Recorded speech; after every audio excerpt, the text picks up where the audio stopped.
terdiri dari kulit, rambut, kuku, kelenjar-kelenjar, dan sistem saraf yang ada di dalam. Nah, setelah kita mengetahui apa itu sistem integumen, selanjutnya kita masuk dalam struktur dan bagian-bagian sistem integumen. Nah teman-teman, sekarang kita masuk ke dalam lapisan-lapisan sistem integumen. Lapisan yang pertama adalah lapisan yang paling keluar dan yang paling ujung, yaitu lapisan epidermis. Kita masuk pada bagian lapisan epidermis yang pertama, yaitu stratum corneum. Stratum corneum adalah lapisan yang paling superficial yang terdiri dari puluhan keratinosit mati yang bersifat protektif. Lapisan kedua pada lapis epidermis adalah stratum lucidum. Stratum lucidum terletak di antara stratum corneum dan stratum granulosum. Stratum lucidum hanya terdapat pada lapisan kulit tebal, telapak kaki, telapak tangan, dan ujung-ujung jari. Yang keempat adalah stratum spinosum yang terletak di atas stratum basale dan di bawah stratum granulosum. Akses pembuatan keratinosit memberikan kekuatan dan fleksibilitas pada kulit. Selanjutnya yang ketiga adalah stratum granulosum. Stratum granulosum adalah stratum yang berada di bawah stratum corneum. Stratum granulosum mengandung lipid dan juga air yang berguna untuk mencegah keluarnya air dari kulit. Nah, yang terakhir adalah lapisan stratum basale. Stratum basale merupakan lapisan paling dalam, kubus yang terletak dalam satu belah, kemudian tumbuh mengandung melanosit. Di dalam kulit pipis terdapat stratum corneum, granulosum, spinosum, dan basale. Di dalam tubuh manusia terdapat dua jenis kulit, yang pertama kulit pipis, yang kedua kulit tebal. Karakteristik kulit pipis adalah terletak pada mata, bibir, payudara perempuan, kulit dada pria, dan kulit skotik. Di dalam kulit tebal terdapat corneum, lucidum, spinosum, dan basale. Karakteristiknya terdapat pada telapak tangan dan telapak kaki.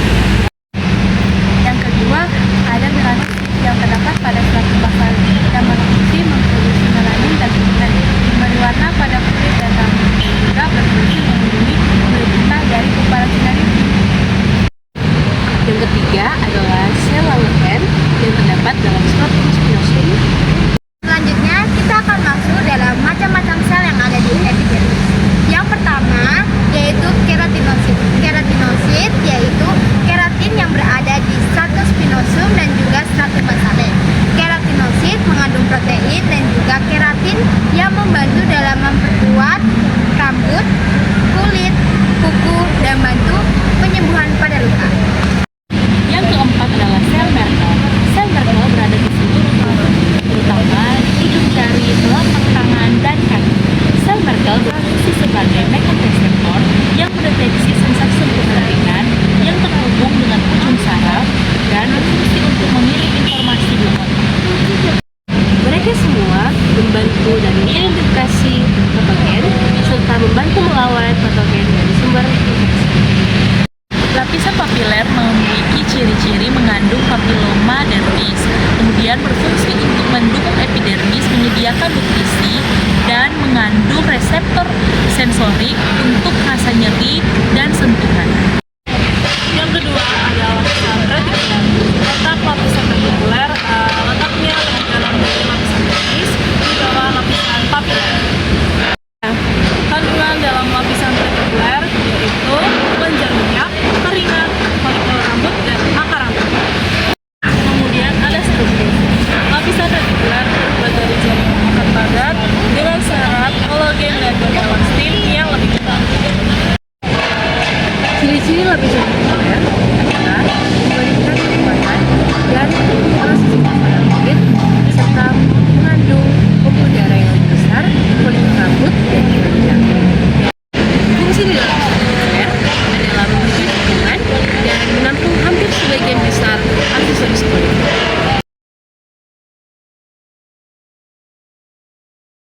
Selanjutnya adalah kelenjar ekrin.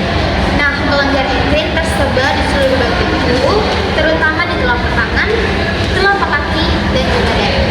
Nah, kelenjar ekrin itu berfungsi untuk mengatur suhu dalam tubuh melalui proses produksi keringat. Kelenjar ekrin menghasilkan cairan bening yang tidak berbau yang mengandung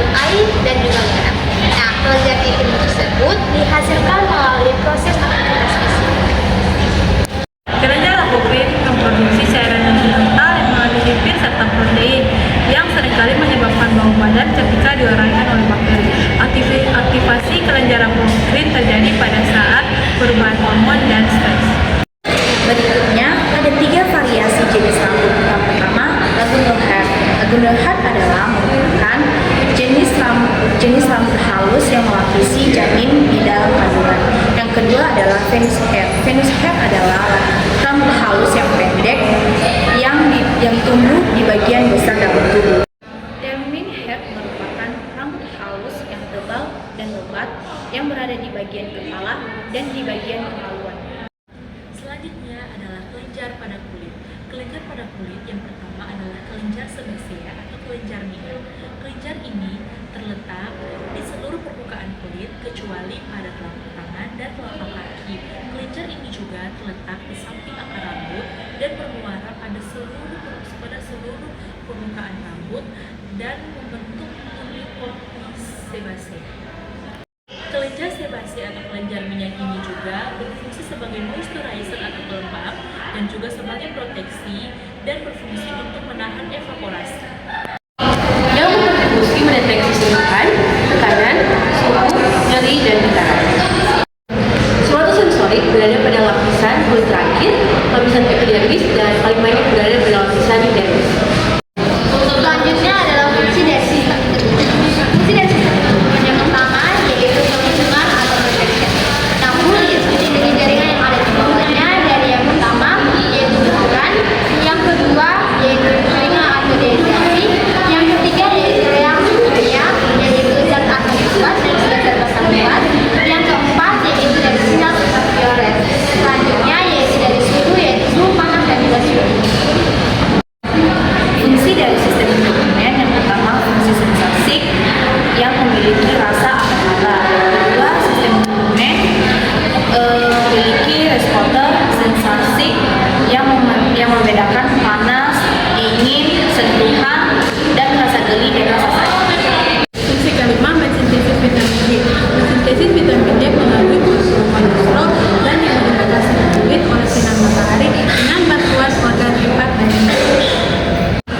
Fungsi yang keempat adalah pengeluaran atau ekskresi. Untuk membantu dalam pengeluaran amonia urea dari sehat melalui keringat yang diproduksi oleh kelenjar keringat dan kelenjar sebag yang dipengaruhi oleh aktivitas yang Kedua, regulasi suhu. Kulit membantu dalam pengeluaran panas tubuh atau retensi panas yang dikendalikan oleh sistem salivary. Fungsi yang ketiga adalah fungsi absorpsi atau penyerapan. Sistem integumen berfungsi untuk menyerap pernapasan seperti oksigen, karbon dioksida, dan zat larut lemak seperti vitamin, obat-obatan tropikal,